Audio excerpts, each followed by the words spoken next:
What's up, YouTube? It is your boy JB, and we are here today with the review for P-Valley. This is season 2, you guys, episode number 5. White Nights is the name of the episode, you guys. So, before we go ahead and jump into this review, if you guys are watching this video or any other on the channel, you guys are not subscribed, I need you guys to do me a solid favor and stop taking me out on this date and having me pay for it at the end of it. Do me that favor by liking the video, subscribing to the channel, turning on those post notifications, and also by sharing the video, you guys. And with that out the way, without further ado, let's discuss P-Valley, shall we? Down in the valley where the girls get naked. If you throwing bands, then you know she gon' shake it. 1, 2, break 'em. 3, 4, break 'em. These niggas grind hard, but these bitches grind harder. Climbing up the pole just to get out the bottle. Alright, you guys, so that's it. You guys also may hear planes flying over. So there's a fireworks show that's getting ready to happen pretty soon once the sun completely goes down. So I don't have that much time. You're going to hear, it's an airport right over by where I'm at. So, shout out to, Katori did a good job with this episode. Shout out to Katori. So we open up the episode and we are in the ATL, you guys. So we hear somebody on the radio and they're giving some shout out to some, some well-known strippers that have made a big name for themselves. We hear Miami Tip's name drop. We hear Jessica Dime. I was like, okay, Miami Tip and Jessica Dime, and some other names as well. So they're going to be having this Legends Ball for all of these women. And then on the radio, you hear the Puerto Rican princess. So you hear Jocelyn's voice. So we see Keyshawn and Rome. So they're in their suite. And Keyshawn, they're in a dressing room actually, because they're at the club. So Keyshawn is getting ready. And Rome comes in and, he's telling her he's gotten her this wig line. So he shows her the wigs. It's a blue wig, it's a red wig, it's a skunk wig. She says ghetto. I was like, exactly. Then he shows her this blonde wig and she's like, that's not gonna go with my skin. And then he put that wig on her. I was like, this wig, it ain't giving. It's like the wig, the hair, the quality of the hair was good, but the wig itself, it just looked like it needed to be, like a part needed to be right here. It needed to be plucked a little bit more. That's what that wig was giving me. But hey, so, then he tells her, I'm gonna have to let the window up. We might have to let this window up because you guys can hear that. So then he's telling her about the Dirty Dozens tour. So he's telling her with the Dirty Dozens tour that they have another 2 weeks left. And she was like, Rome, I need to go home. And basically Rome is telling Keyshawn that he is helping her to get out of her situation with Derek. Y'all know I've been saying it's something about Rome I didn't trust, and this episode really showed why I didn't trust him. So then we see Teak and Murder. So Murder is in VIP, and Murder's like, what, they could have let me perform Mississippi Pride. And Teak is like, nigga, what they let you perform that shit for? He says, because it's a sample off of an ATL artist. And so they got into it with each other. And so then we see Jocelyn. Jocelyn comes out on the stage and she's performing. And I was so confused because, bitch, when I saw Jessica Dime throwing dollar bills at her, I was like, how in the fuck did Katori get this to happen? Because if you guys remember the last time that Jessica Dime and Jocelyn were on Love and Hip Hop Atlanta, she wanted to fight Jocelyn. She was trying to fight Jocelyn. Remember that season when they all went out to that season that they all went out to LA for the Grammys? Oh my God. And remember when Stevie and them went to that party and Don, his pimp ass, was there? Don was trying to fight Jocelyn, and so I'm like, yeah, how they get this shit to happen? But hey, it happens, right? It happened. So then we see Jocelyn. She brought out Miss Mississippi, and baby, those tricks, those acrobatics, that whoever that, I don't know if she has a stunt double or not. If it was her or if it was a stunt double, those acrobatics that woman was doing on that pole, phenomenal. Like, she did the damn thing. I was like, shit, I wish I had somebody to just throw at her, because she was doing the motherfucking thing. Like, Mama was on that pole just getting it. I was like, fuck it up, fuck it up, fuck it up. Like, I was like, girl, fuck up that pole. So you guys, I want to pause here and we're gonna move forward. So this episode, it was heavy on, it was Mississippi centric. So we did a lot of flashbacks in this episode. I didn't realize we were doing flashbacks until this point, and I was like, damn. Because normally you guys know how I used to do with How to Get Away with Murder. We would talk in the present, and then I would do the whole video in the present, and then we would go to the past. But since I didn't realize this until I was already into my notes, we're gonna go with exactly how the episode was. So we see in the past that Keyshawn auditioned for cheerleader, right? And we see her, she's in a pyramid, and Derek is holding her up, but she fell. And then when she fell, her sister came out. Well, it's actually a stepsister by the name of Alicia, light-skinned young lady, and Mississippi is a brown-skinned girl. So the sister goes up and she does her thing, and then we see Mississippi. She's sitting on like the bleachers, and this boy comes up to her trying to talk to her, and then when she didn't want to interact with the nigga just flat out disrespected her. So then Derek brings his ass up, and Derek defended her. I was like, and in watching this episode, everything with Mississippi makes a whole lot of sense. It makes sense why Mississippi is with Derek. It makes sense why Mississippi takes the treatment that she gets from Derek. I don't think Mississippi was ever told that she was beautiful. Being a dark-skinned black woman, I don't think she was ever told how beautiful she was. And then, like I said, Derek defended her, so Derek beat that one boy's ass. Actually, he beat that boy's ass up, and then he beat other boys on the football team's ass up. I was like, you know what? I still can't stand Derek, but hey, Derek, thank you for defending her. So then we meet her nasty-ass stepmother, and I was still trying. The woman looked like Victoria Rowell from Young and the Restless, but I'm like, that's not Victoria. Was that Victoria Rowell? I couldn't tell if that was Victoria. I couldn't tell. But her stepmother was a nasty piece of bitch to her. So she has two stepsisters, Alicia and another one. So we see Mississippi, Keyshawn, as she's doing one of her sister's hair, and she burned that little bitch. She burned that ponytail out the girl's hair. And the stepmother comes over, and she's going off on her, like, because she burned the ponytail off, right? And you could listen to the way she was talking. The stepmother is colorist as fuck, because she's talking about how beautiful the girls are, and she's comparing them to Mississippi, and I'm like, oh, so you a hateful old colorist bitch. Okay, I see you. So then we see this scene where she went to school. So her stepsister made Alicia, she made cheerleading, and it's Alicia, the other stepsister, and it is Gidget. Did I tell you guys that Gidget was the one that was, I wonder, was Gidget cheer captain? I don't know. So Mississippi, at one point, she was walking home, and it was raining, so Derek and his Prius pulled up on her and asked her, do you need a ride? So he gave her a ride. They went to this diner, and they're eating at the diner. And then who comes up? Pastor Patrice Woodbine. I was like, oh, so this bitch. Okay, so y'all know I know that they're doing a redemption story for, Patrice Woodbine, but I still don't see it for that bitch. I still don't see it for the bitch. Period. Point blank. So then the next thing we got.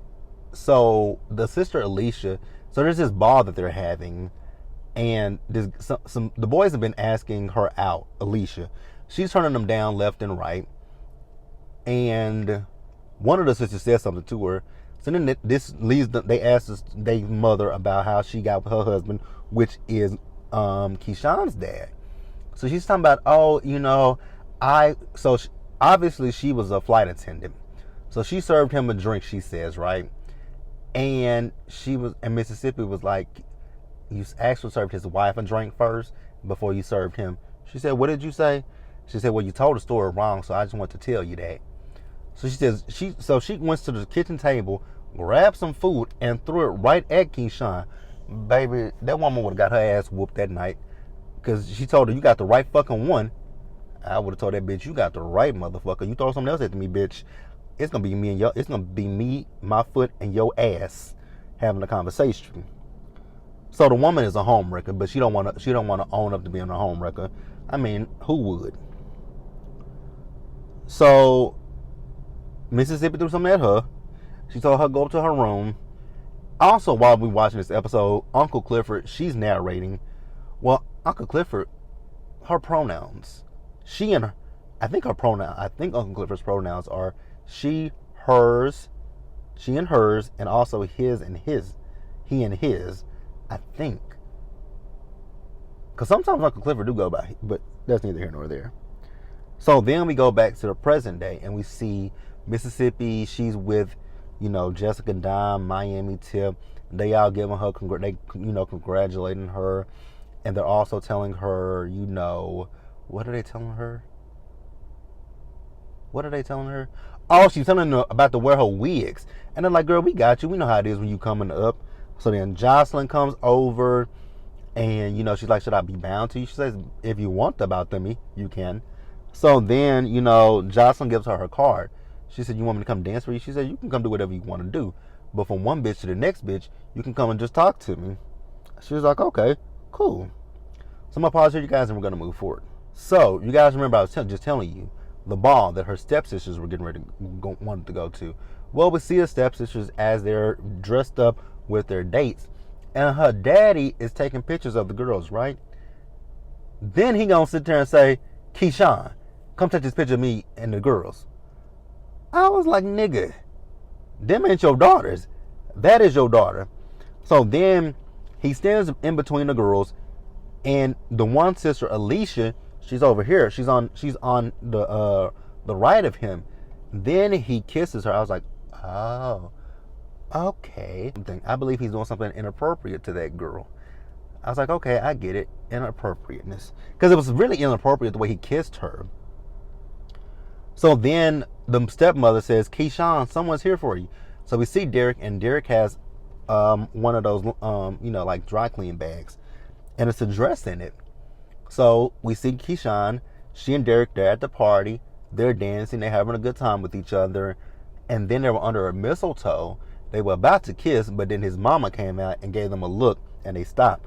So when they were leaving the party, she was talking about the woman. He says, yeah, she is the, what did he call her? The head of it. Whatever it is, she's the head of it, right? And she's also his mother. So then, somebody pulled up with his Prius. He says, let me get you home because your dad will flip. So it started snowing. She was enjoying the snow because if you know, it doesn't really snow here in the South. It doesn't snow. So it's very rare when we see snow in the South. So then, instead of them going straight home, Mississippi and Derek had sex in the backseat of that car. In the backseat of a Prius. Girl, a Prius. So she gets home. Her stepmother is still there. Now, she beat her stepsisters home. So she was the first one home. Stepmother said, I'm not going to tell your daddy. But then she kind of did forewarn her about, being a man's Barbie doll. He'll dress you up until he decides to dress another one up. I wish you had listened to that. Although that woman was a bitch. She was giving you some advice, girl. She was giving you some advice. So then we move back to the present. So we see as there, it's Wody, it's Mississippi, it's Murder, and it is Big Teak in the room. So they got a room full of money. They just counting it. So then Mississippi's like, Teak, why don't you come over here and get some of these chocolate covered strawberries? He says, I don't want none. And Murder's like, nigga, you want some. He said, I don't want none. I was like, oh, damn. Love triangle. Oh God, it's not. I'm still not feeling. I don't know how we gonna deal with this, because I want Teak to stay away from Uncle Clifford. That is all I need in this world, is for Teak to stay the fuck away from Uncle Clifford. Keep him away from her. Keep him away from my girl. So then Wody and Mississippi, they looking at each other, and subtitles say, "Are these niggas fucking?" I think these niggas are fucking. It was hilarious to me. It was funny. It was funny to me, you guys. So Rome then came in. I guess now this was where I was kind of confused. So I don't think Teak, Wody, or Murder really have a room to stay in. I think that room that they're in is Rome's room. I don't know, but Teak, y'all know how that nigga is. That nigga is pissed off. But in this instance, Rome was being a complete fucking asshole. And I was with Teak. I was like, shit, this is the one time that I wanted Teak to whoop Rome's ass. Like, I really wanted Teak to just beat the haul off and beat the shit out of him. But Teak was like, you know what, fuck it, I'm gonna go sleep in a hearse. I would not sleep in a hearse. I'm sorry. I would rather sleep on the sidewalk than a hearse. Like I told y'all before, I wouldn't be caught. Well, I can't say that either. I would not be in no goddamn on hearse. The only time you gonna ever have me in a hearse is when you're getting ready to bury me in the ground. Other than that, I don't want to be in a hearse. I just don't want to be in a hearse, you guys. I wouldn't. So I'm gonna pause here, you guys, and we're gonna move forward. So next up, you guys, we see Keyshawn.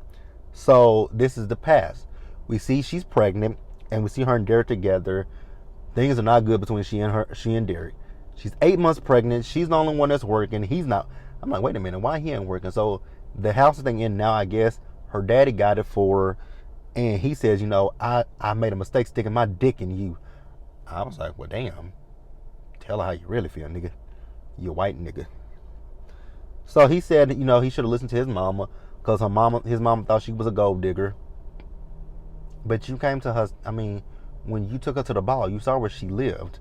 So obviously she wasn't a gold digger. But okay, if that's what you want to say, go on here. And this is the first time where he abused her. I was like, oh, okay. This is what we're doing. So then we move back present day, and we see Rome. So Rome told Mississippi that wig deal, it fell through. But what he did do was he got her a shoe line, but it's a stripper shoe.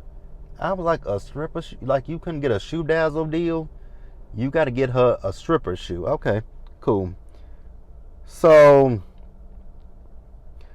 he tells her to go put on her floss and see how the shoes go with it. So we see her. She has her outfit on.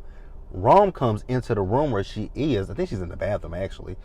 And he got his robe open with his dick out. And she's like, Rome, what are you doing? So basically, Rome feels like, you know, because of everything that he's done for her, she owes him some pussy. I was like, oh, this is a pussy ass nigga. And so he tells her he know about Lil Murda being gay, that, you know, the thing that them putting on what they doing is a front. So he then shows her a video, and I can only assume that this nigga was watching. Ugh. Nigga, what?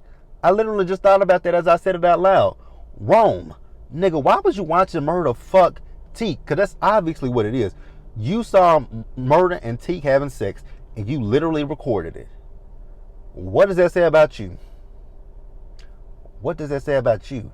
You talking about Murda sexuality, but why are you watching two men have sex? I know you did it for blackmail purposes, but other than that, I'm sorry. You had the camera focused on those two.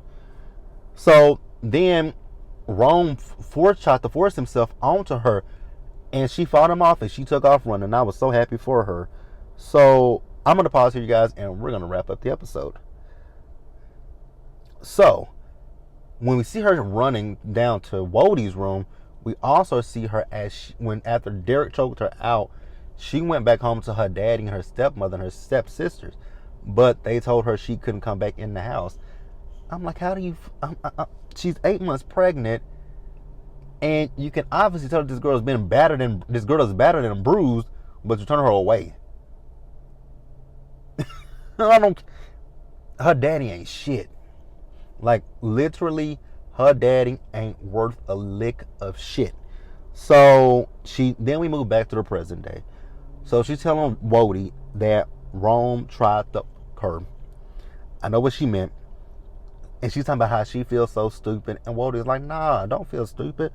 So then she tells him he knows about Lil Murda. He was like, what you mean? She's like, he knows everything. He even showed me a video. So then, you know, she went back home to Derek. And the little boy was on the floor. She went to grab him, but he kind of winced away from her. I was like, oh my God, no. No, Derek. So, also something I forgot to mention is Derek's father abused him. So, with this episode, A lot of things make a lot of sense when it comes to Derek and to Mississippi. The reason Derek beats on Mississippi is because that's all he knows. His dad beat on him, and I'm pretty sure if his dad beat him, then his dad also beat his mother. So Derek, all Derek knows is violence, unfortunately. And with Mississippi, Mississippi doesn't know love. She's so used to abuse, like she's so used to physical, emotional, and verbal abuse, and that's why she's with Derek. She doesn't know any better. And kind of like what Uncle Clifford said in the narration of this episode, you can only save somebody once they want to be saved. And I don't think that, even in this episode, I still don't think that Mississippi is at that rock bottom yet to where she wants help. Because she took the little boy to the doctor, and the doctor, when I heard that little boy's bones pop, I was like, fuck. So he said it was like a milking maid, something. I don't know what that is. But come to find out, Derek dislocated the baby's shoulder. I was like, what the fuck? He's a 3-year-old. And then she lifted his shirt up, and you can see a bruise all over his back. I'm like, this is a 3-year-old, and Derek is beating a 3-year-old. And when Derek gave the excuse of why he beat that boy, I was like, something is wrong with Derek. And I'm like, she's like, you can beat on me, but you won't beat my children. I was like, girl, he gonna beat all of y'all unless you get the fuck out of that house with him. So then he punched her smack dead in the face. I was like, fuck, you punched her like she a man. Oh God, Diamond should have, oh God. Because Diamond was getting the best of the little bitch last season. Oh, Diamond was beating that little bitch ass. That's why I'm still mad at fucking Mississippi, because Diamond was rag-tagging that ass. Diamond was beating the brakes off that motherfucker, and he deserved it. So, I just really want Mississippi to stop letting Derek, like, you got to be strong. Like, I don't know if she feels like she needs Derek or what, but you're the one that's bringing in the money. Because Derek said he had a job, but if she told Derek, you ain't gonna get that job. That's why he punched her, because he knows Derek is a weak little bitch. Oh, Derek is a weak little bitch. And then a little bitch gonna go grab an iron, and he put it up to her face. She's like, Derek, anywhere but my face. I was like, girl, you are begging and pleading with him. Hit him in the nuts. Punch that nigga in his nuts. And run. I just really want her to do what's best for. But like I just said a few minutes ago, Keyshawn is gonna have to hit rock bottom, and I don't really know what that rock bottom is. You would think that rock bottom is knowing that your child is being abused, and he said he's gonna discipline his child however he wants. That should be the rock bottom for her. Your child been abused. That literally should be rock bottom. But I don't think it. I really don't believe that that's rock bottom for Keyshawn, and I don't think it is. So then we move over to the end of the episode, and we see this interesting, was it a sex party? Because I saw women having sex with each other. I was like, girl, what in the orgy is going on here? So then we see Wody. He comes in, and we see him talk to Rome. So he takes Rome into the room. He's like, I got something for you. He's like, oh, you brought me that Primo shit. I was like, nigga, you are dumb. Have you ever done a line with? I'm thinking to myself, if I've never done a line with you, if I ain't never done drugs with you, I'm not finna start today. But Rome's dumbass, he was smart at first. He was smart at first, cause he put that line on the table. He was about to sniff. He said, "You take a hit." Rome was dumb. Rome played right into Wody's hand. Wody took it. He took a hit of something. He took a hit of a line that was already on the table. What he did was he covered up the line that was for Rome, and he sniffed another line. Rome, I would be like, whoa, hey, uncovered. Let me see you take that. Let me see you take that line, not that line. That line right there. So then Rome took it. I was like, either that's. I'm pretty sure that is something that is going to unlive that nigga. So Rome took a hit. He took 2 hits of him. I'm like, oh shit, you about to KO. And lo and behold, he did. Because what was it? It was fentanyl. I was like, goddamn, fentanyl. That is something. Oh, that's something that I will say that, seeing people die of fentanyl overdoses, that is something that definitely does like really scare me significantly, because I do partake in smoking weed, and that's just one thing that kind of scares me. I will say one thing for me is I don't smoke with people that I don't know. If I don't know you, I'm not about to smoke with you. I can't do it. I don't trust anybody. So, yep, he KO'd. He lied about not knowing why Mississippi went back home. And that was it. Overall, it was a good episode, you guys. I know that they were foreshadowing death. I still don't think that is Rome that they were foreshadowing. I think it's another one coming some point in this season. It's another one that's coming. But that's it, you guys. Let me know what you guys thought about the episode. Drop that in the comment section and subscribe to the channel. Turn on your post notifications, and also you guys share the video. And until the next time, you guys, stay safe out there. Take care of yourselves. Wash your hands. Wear a mask. Socially distance. Be blessed. And I'll see you guys later on for the shot, you guys. Also, you guys, does Basketball Wives come on tomorrow? Let me know in the comment section. But that's it, you guys. I will see you guys later. Also, you guys, if you guys celebrate the 4th of July, have a safe and happy holiday. And I'll catch you guys later.